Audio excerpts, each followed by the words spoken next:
It seems there's a growing trend of adult children cutting off their parents.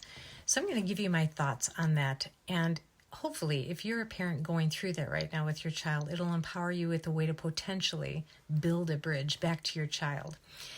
This trend seems to be springing from the growing emphasis of establishing firm boundaries wherever you perceive there's dysfunction.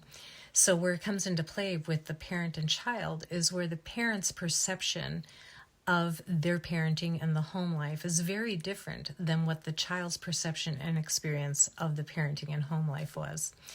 And when the child comes to the parent expressing how it affected them negatively, it's really easy for the parent to get very defensive, especially if they feel that their intentions were only good and loving.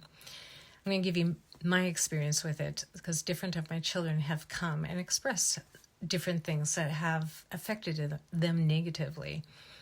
And when one of my children came and was expressing, I remember just a shield of defensiveness rise up and my feeling like, oh, this is uncalled for. I would have never felt this way, with my parents. And immediately I heard a little voice in my head say, Renee, put your shield down and listen.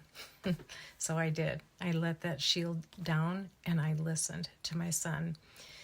And I validated him. It wasn't my experience and probably wouldn't have been, but it was his experience. And it's extremely important as parents to validate what their experience was. We're all different personalities and we all have different takes on things.